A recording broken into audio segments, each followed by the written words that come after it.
All right, welcome back, sleep detectives. We're back, magnifying glasses in hand to solve all of your sleep problems and sleep crimes. Sleep mysteries. That's, yeah. They are often leave us scratching our heads.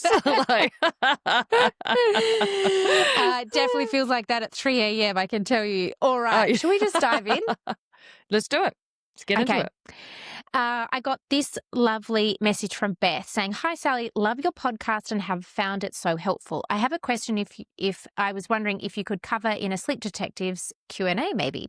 I have a 7-month-old who we are nearing readiness to move out of our bedroom. We're hoping she'll share with her older brother who is 4 years old.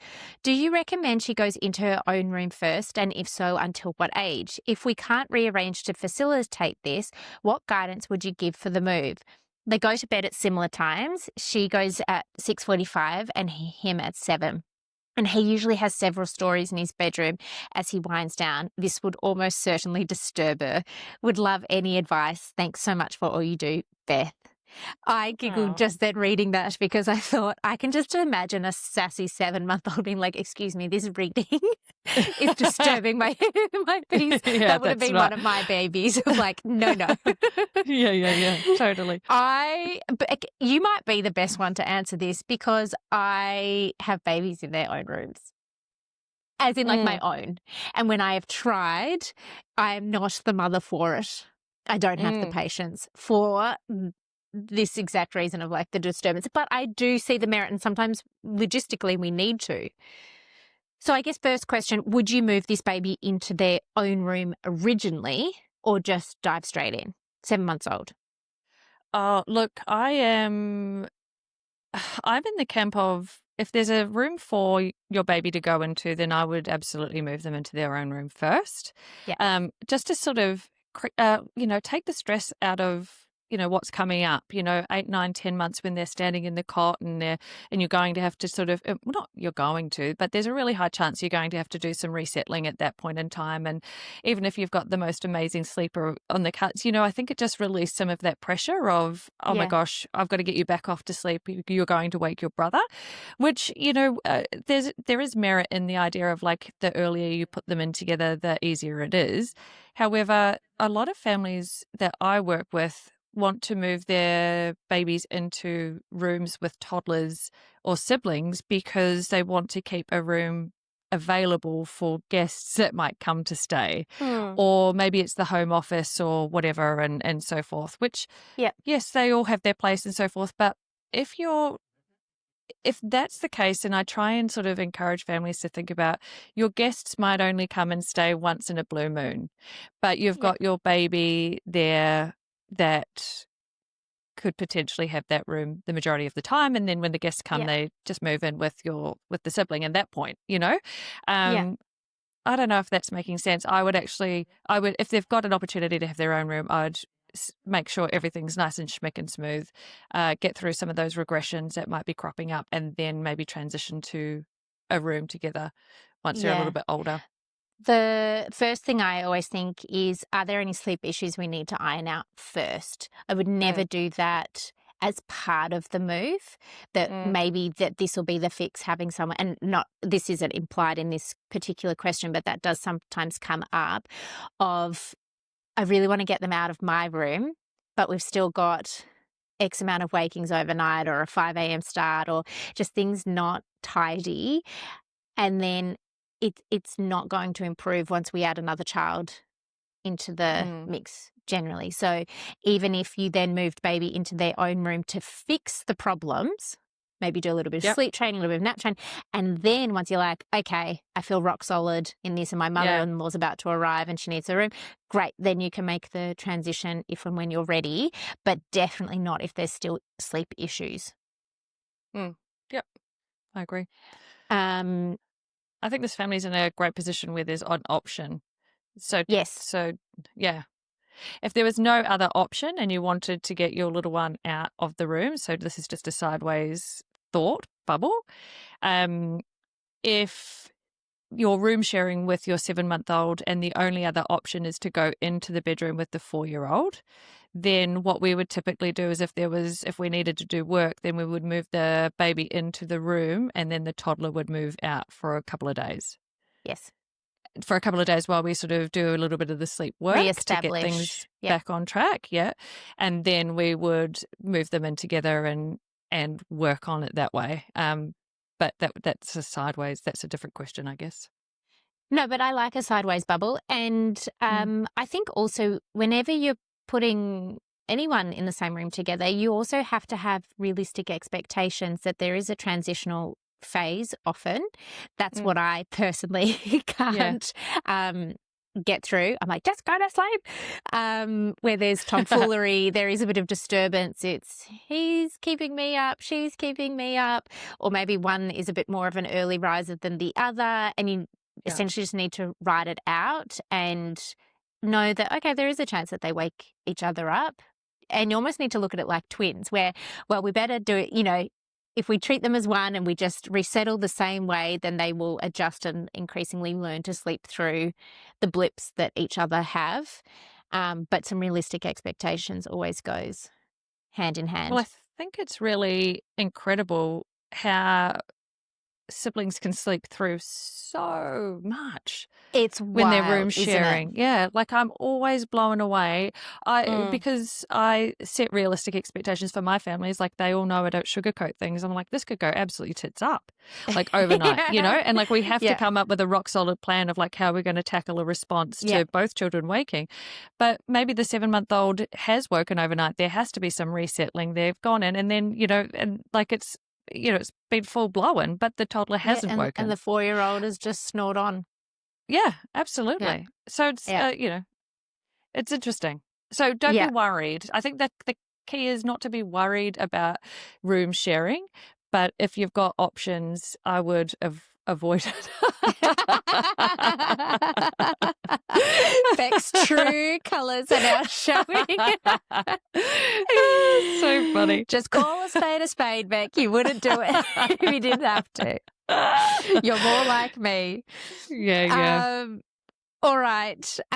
Here we go. Should an 8-month-old, this is a baby that's transitioned to 2 naps, be on 2 1.5-hour naps or a 45-minute and a 1.5 to 2-hour nap? You go. I think it depends. There are this is a horrible saying, but there's many ways to skin a cat. There's no. There's so many times that I want to say that, but then I'm like, you really shouldn't. A baby sleep chat. Yeah, maybe we just edit that out. There are many ways to distribute sleep totals. How's that? Is that a more PC way? There are many ways to schedule 2 naps. As a mother, my personal preference would be I'd take 2 1.5-hour naps any day over a short long. But there's often reasons why we might need to alter, whether, you've got an activity that can't be changed, a toddler or something in the mix, but we need that second nap to be good. Or if you've been trying the 2 1.5-hour naps and for whatever reason that second nap just really struggles to consolidate, sure, maybe we trim down nap 1 to give the sleep pressure back to nap 2. Or another reason might be a long first nap can sometimes contribute to early rising because they get to catch up and take this long chunky nap. So I would always start by offering the 2 1.5-hour naps. You've got a very well-rested baby in the morning, a very well-rested baby going into bedtime. But, of course, there is always wriggle room. I try and encourage families to start with that. I call it like the original, the OG. The OG. The two OG 90-minute schedule. ones. Yeah. And I do that just because you aim for that so that then we can get the new feed schedule on track. So, as we drop to 2 naps, we drop to 3 feeds through the day. So we want to sort of just line everything up perfectly.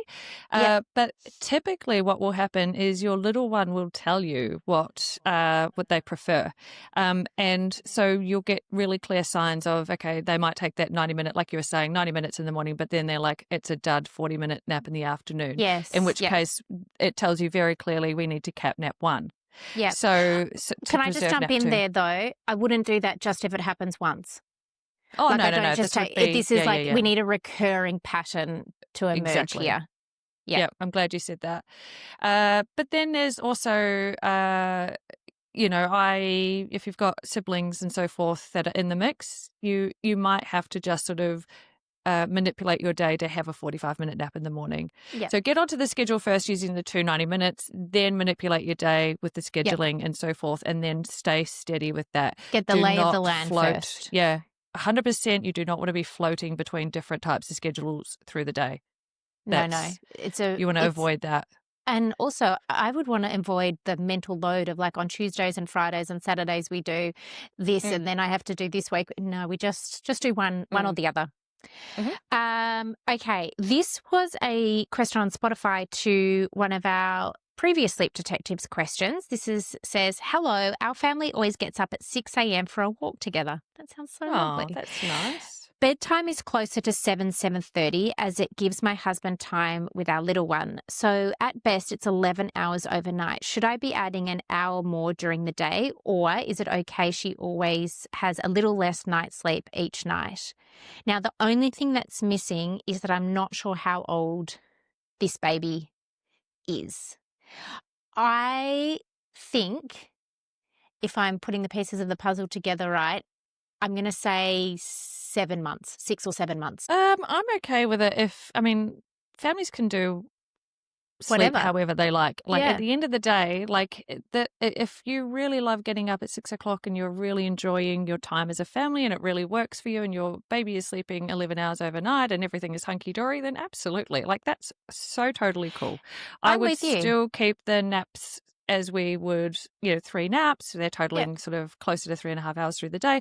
I wouldn't be adding extra sleep in because at that point, once you start adding more into the day, you're mucking around with sleep pressure overnight and potentially you're going to end up with less sleep overnight because you've got more in through the day. So if it ain't broke, I think it's rocking. Yeah, I think it's absolutely fine.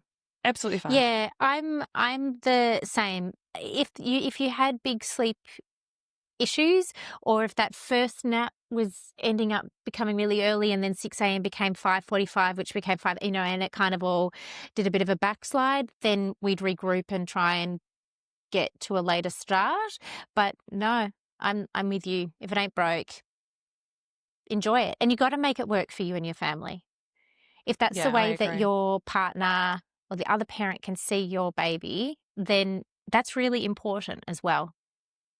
There may be a time, so if we're thinking 7 months old, Yes. there's going to be a time where this stops working. And that's Yes. because when you move to a 2-nap schedule, if you're starting your day at 6, then the 2 naps are just not going to line up with a 7:30, 8 o'clock bedtime. Is it? Yes. And so at that point, you've got to pick either dad has time in the morning or in the evening. And unfortunately, that's a really hard choice to make. But in order to protect your sleep overnight, one of them has to give, I'm afraid. Yes. You got to pick your hard. Yep. Yep. Okay. Here is this now. Listening is on, Bec, because this is a long one, but it's a good one. Hello, big fan of your podcast with Bec. Thank you. I'm a first-time Kiwi mum. Oh, kia ora. With a 5-month-old. That's hello. I know. Mary. I do actually. I am cultured enough to know that.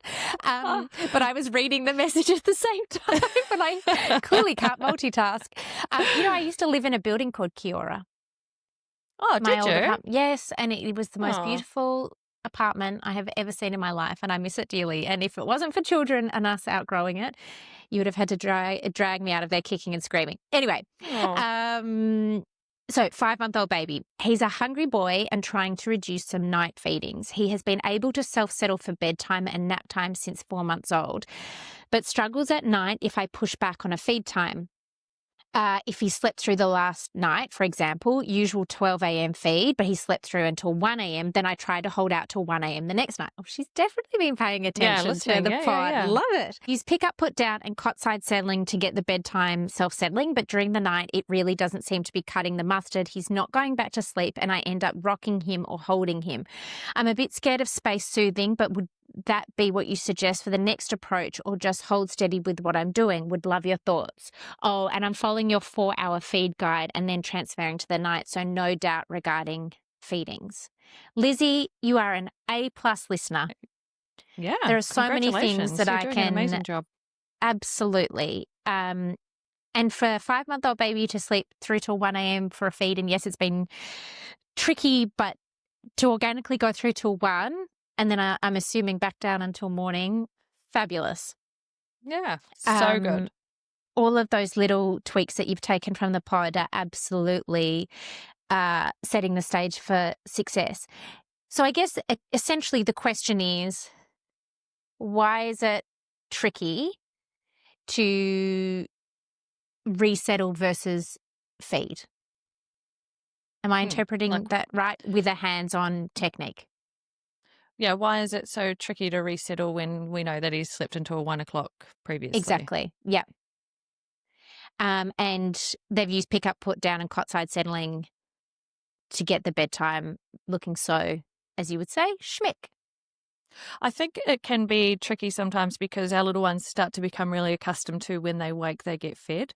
And so when they start to naturally push out these wake windows, we're like absolutely loving it sick because it goes from like 10:30 to 11, boom, yes, amazing. You're sleeping later, you get fed. 11:30, oh my gosh, amazing. He still gets fed. You know what I mean? So that first wake and feed is sort of ingrained. Yeah. And then, they do an absolutely smashing job and sleep all the way through till 1 o'clock. And we're like, yes. And, as you are following it correctly, like we now anchor that in. Yeah. But 12 o'clock is a transition stage. So for babies who have gone through the 4-month regression, their deep sleep phase is between bedtime and midnight. So the first 5 to 6 hours. So they have a transition stage from deep sleep to light sleep at around that time. So most little ones are trying to have a little bit of it. They do have a partial arousal around that time. That actually can be quite tricky to tick over again into another sleep phase.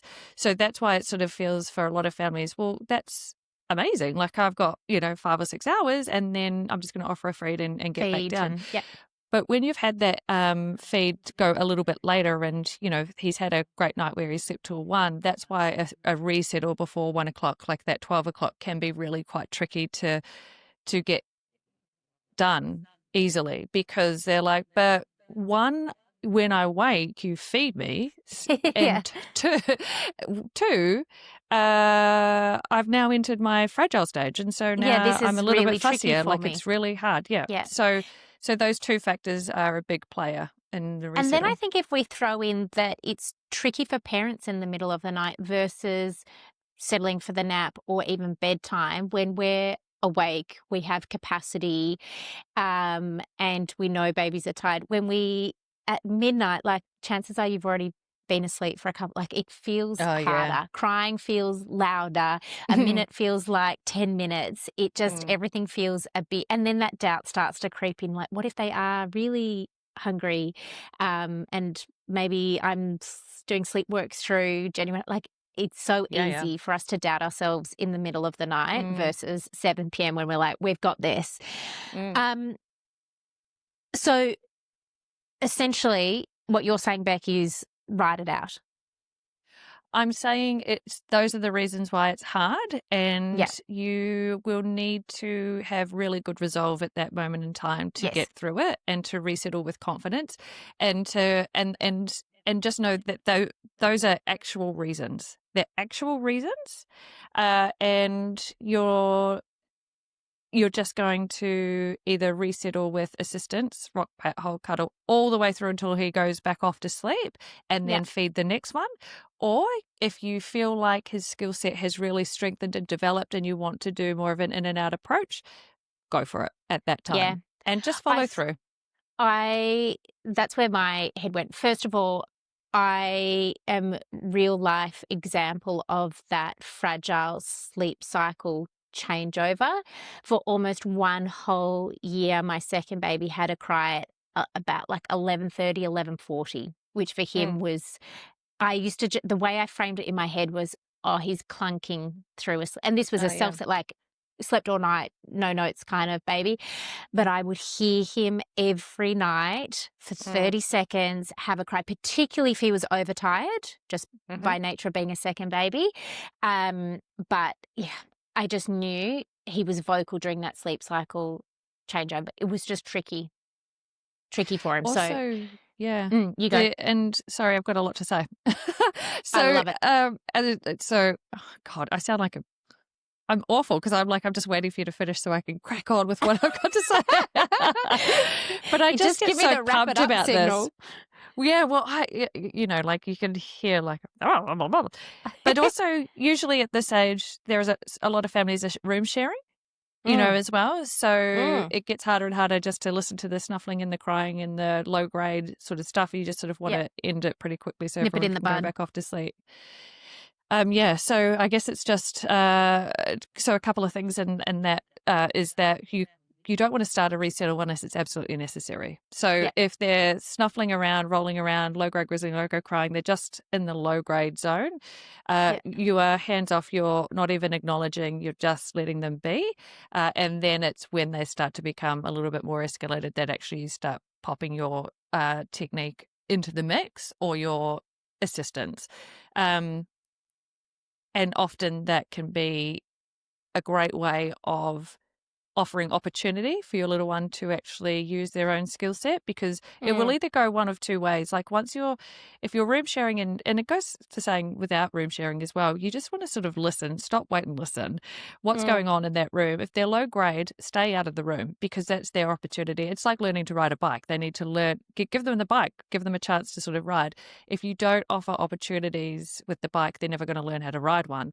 The same thing with sleep. If Absolutely. you don't give them a chance to sort of sort themselves out and be able to sort of move through that whole I'm wide awake now, I feel drowsy, feel sleepy, conking out, then it's going to take a whole lot longer. So your low grade stuff is a really important opportunity for your little ones to start working it out for themselves. If they Mm. escalate and it becomes uncomfortable, that's your chance to go and assist, either with more Yeah.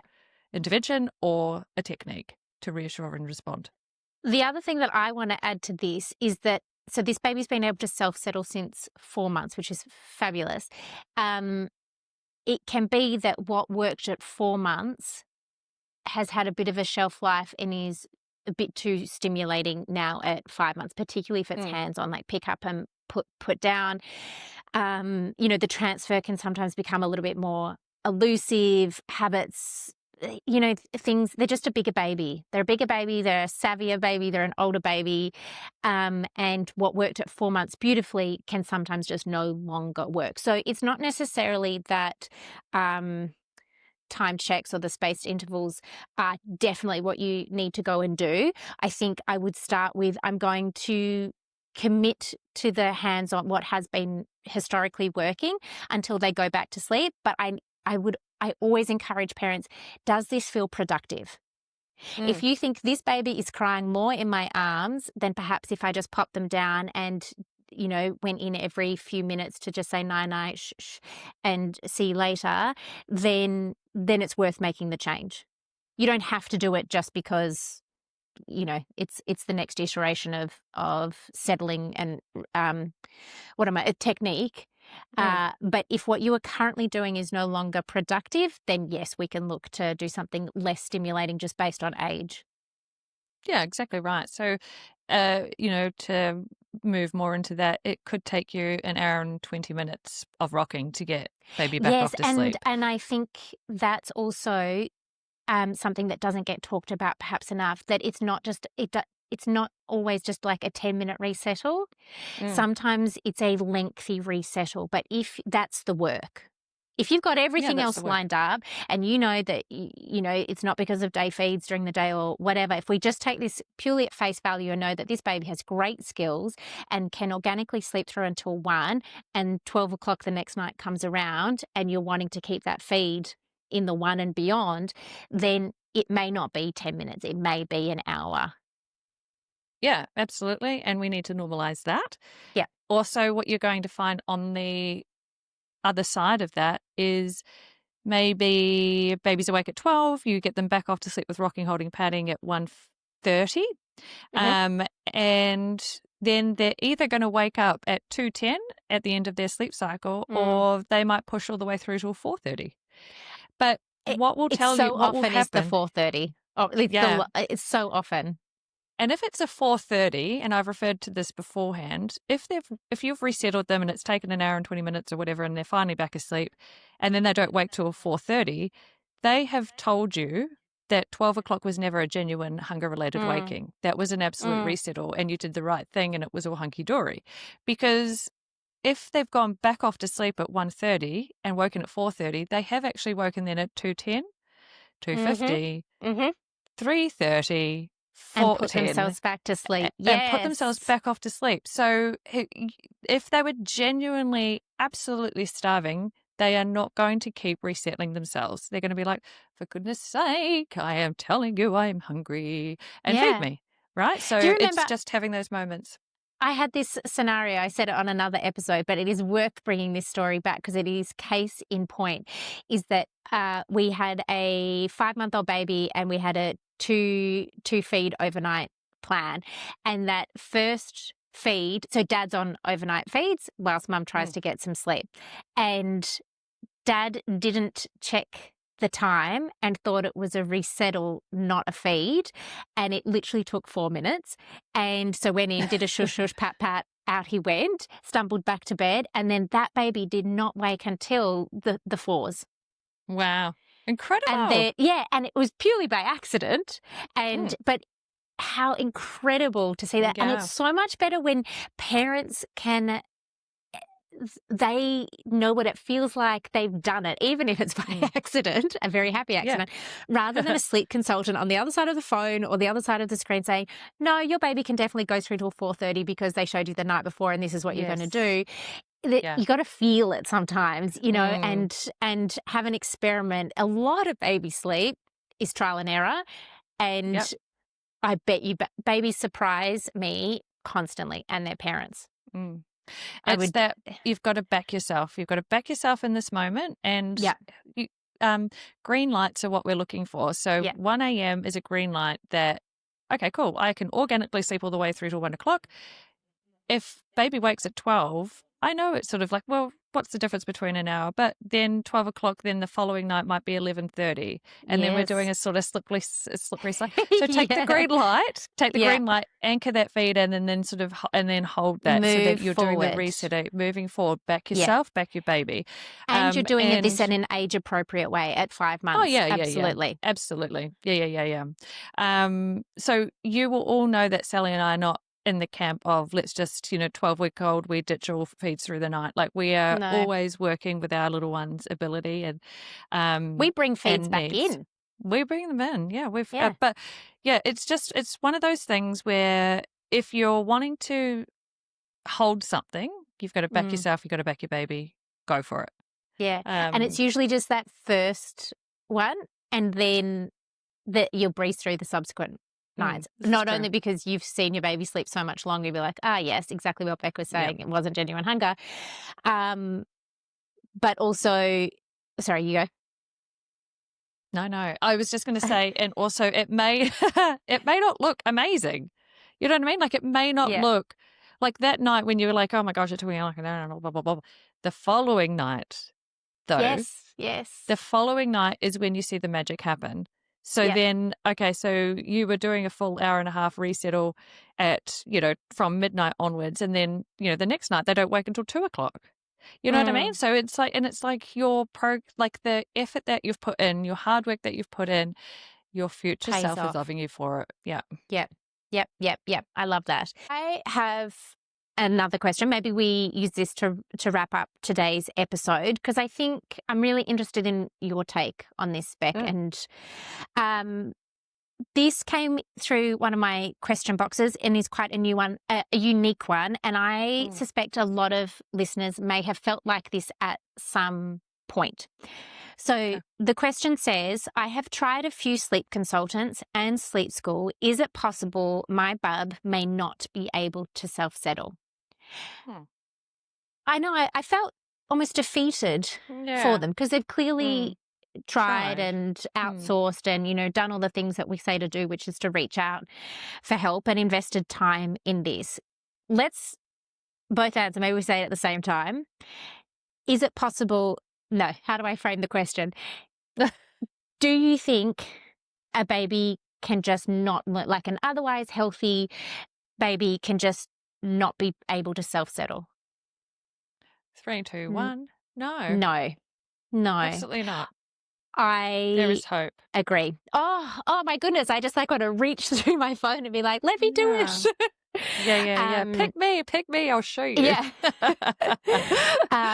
No. And my answer in the stories was that I personally am yet to work with a baby who has not then been able to learn to self-settle, which does sound like a convenient answer from a sleep consultant. but it's true. I mean, we wouldn't have repeat clients and families coming back to us or word of mouth or anything if that wasn't possible. What do you think might be going on? Or what's your take? Oh, absolutely. There is room for your little one to learn how to self-settle, 100%. Like, I am in agreement with you. I haven't had anyone that hasn't improved their sleep or had a little one being able to self-settle. But sometimes there is a case, like,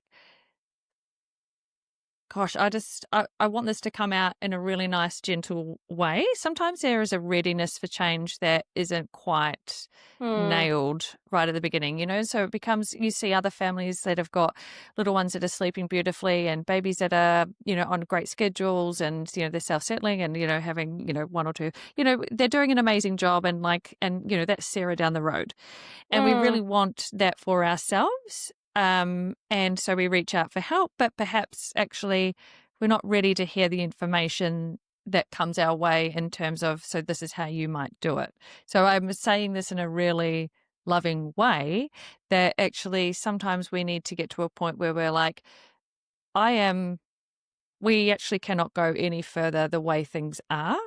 And I just need to receive the information and apply it and go from there and use the support systems. And I'm not saying that this particular listener hasn't actually gone and done all these things, but no, we don't know a lot anything. of families, a lot of families that come our way that have used consultants in the past and for whatever reason they haven't worked, but it's in this moment that they're like, I'm so desperate, I'm going to reach out one more time. Yeah. And looking for the magic that fix. Rock bottom. Yeah, that's right.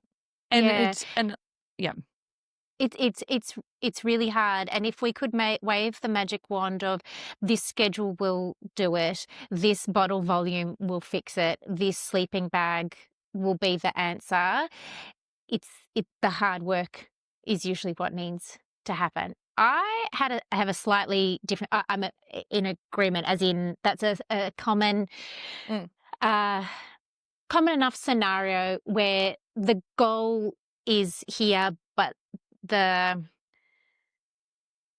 there's a hesitancy to make change, if that makes sense. Which, again, we don't know if that's the case. Oh, yeah. I mean, hello, gym membership. Yeah. One of the things that I thought is that, you know, there are lots of different sleep schools, and I often see particularly on TikTok, people talking through their experience at different sleep schools. And each sleep school and each sleep consultant, even you and me, Bec, we have a different ethos, a different technique, a different, you know, I think you and I are becoming one person day by day. Yeah.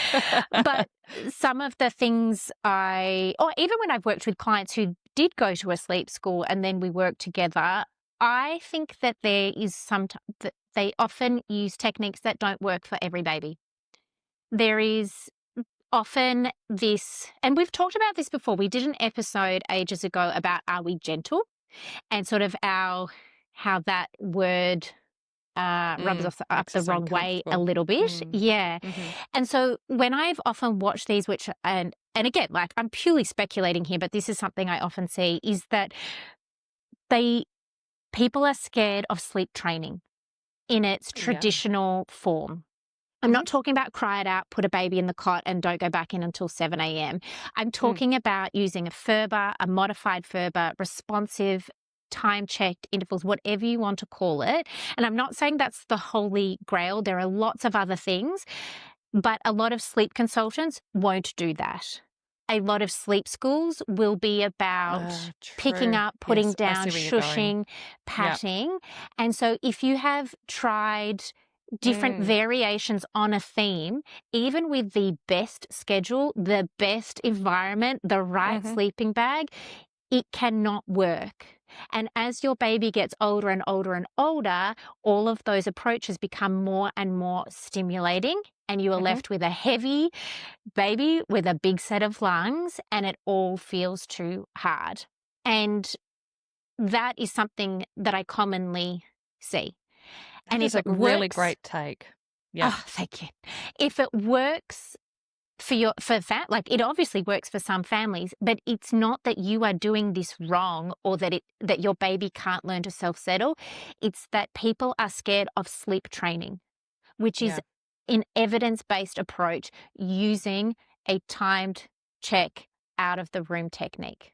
And I will die on that hill. This is one of those questions, and this is, and I really want to phrase this in a way that doesn't offend anybody. But when we've got sleep consultants who don't use techniques and they're just purely gentle, they're just, in that gentle sense of like, I'm going to, they don't, they won't allow any type of tears or unsettled behavior whatsoever. And then they don't get the results. Like the children are finishing the packages and babies are still really unsettled and not sleeping. What happens then? Yeah. Because like I can't send clients away if I feel like I haven't ironed out practically every little last wrinkle.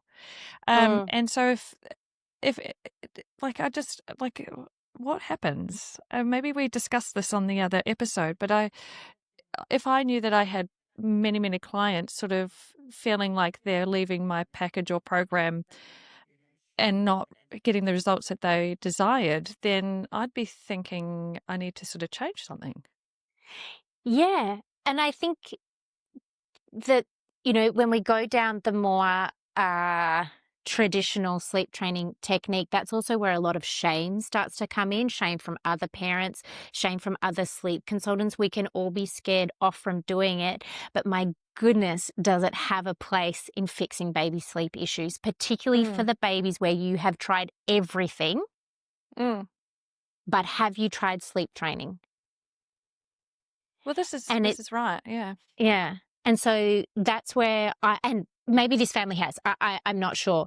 But that's where my head went, is if you've used other sleep consultants, because sleep consultants get scared off it as well. They want to tiptoe. They want to be considered quote unquote gentle. A lot of sleep schools are about the fundamentals and the foundations of baby sleep, but they're also looking after the mother. So if a mother is feeling terrible, they're probably not going to go in too hardcore with sleep training. It'll be about, equipping you with tools and techniques to then go home and implement and education. Whereas I think there is a place for, but have you tried sleep training with our schedules, our feeds, our environment, get everything and then in conjunction. Yes. And then try sleep training. Or perhaps if we flip that on its head, you've tried sleep training, but the scheduling, like everything else is not right, in which case it's a recipe often for just long, hard tears and parents understandably throwing in the towel. It's a dance. It really is. And working with us, like this is not an ad for us, but this is why I think we have so many Click the great link in success bio. stories. Yeah. Because we talk our families through this. We're talking really tired, so bloody tired parents who are just at the lowest point, broken. A lot of families are absolutely freaking broken. Yeah. And they need hand-holding, and they need to be told why they're doing it, and they need to feel like it's going to be worth it, and that they see the results really quickly, because they need consistency, because they don't want to be toyed around with for weeks and weeks saying, oh, shush, pat, rock, hold, do all the things for 7 to 9 days, and then you've only got a 2-week package. Like, we work really quickly to make sure that things line up really fast. And like I'll always say, 75% of our sleep work is actually in the scheduling, and the last little bit is like the icing on the cake is the sleep training side of things. But it can't be the icing on the cake if you don't have everything lined up and you understand exactly why you're doing the things that you're doing.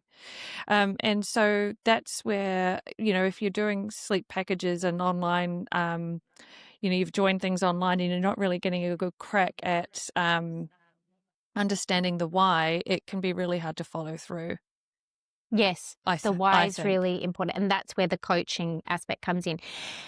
Interesting, and this is going to sound like an ad, and not at all, because there is a point, so bear with me, is I recently finished 2-week packages, one with a 7-month-old and one with an 8, almost 9-month-old, and they both very kindly left 5-star Google reviews. And when I read them, there was a common theme between both, which was the support when things felt hard. Yeah. So it wasn't about, there is so much to baby sleep and sleep training and our packages, but it's so important to feel supported through those real life struggles, the moments where you do want to throw in the towel, the moments where things haven't gone to plan, the education, the empowerment, the why that you've just been talking about.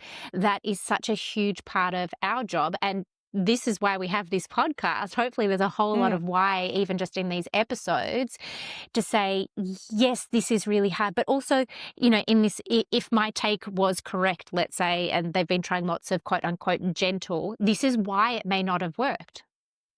Or you've been trying sleep training, this is why it may not have worked off those wake windows. We got to look at it. We want to support you. And that's what I think is sometimes missing. Yeah, and connection to who you're working with can make a huge difference. Absolutely. There's nothing better than having, like talking to my clients of a morning, like listening to how the night went, having a bit of a joke and a laugh, like just... I was just about to say, having a laugh. The ones where you can message and you know that they know that you know. Know. And you send just the right gif at the right time. Yeah. And it can really lighten a mood, and we're the type of people that you might have had 8 things go brilliantly, over a 24-hour period, but you've had one absolute doozy of a resettle overnight, and parents will often just focus on the doozy that's happened. All eyes on the doozy. All eyes on the doozy, and it's up to us to make sure that we're always focusing on the positives. What has gone right. Let's circle back to the positivity, and making sure that we're always sort of taking the next leap to the next sort of thing that we've got to sort of work on. But you've got to click with the person that you're working with, because that's ultimately you're going to hear the information differently.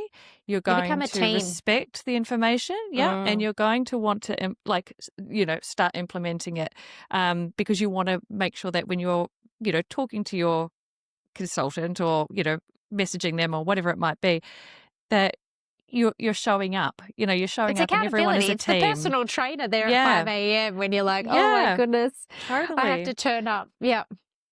So so someone cheering you on. My new favorite emoji, particularly when we start on nap training and a baby rolls over at the 45-minute mark and looks like they're putting themselves back to sleep, and neither the mum nor I want to make eye contact, is those two just like giant eyes of like nothing to see, not looking, do not make eye contact, but I'm really watching.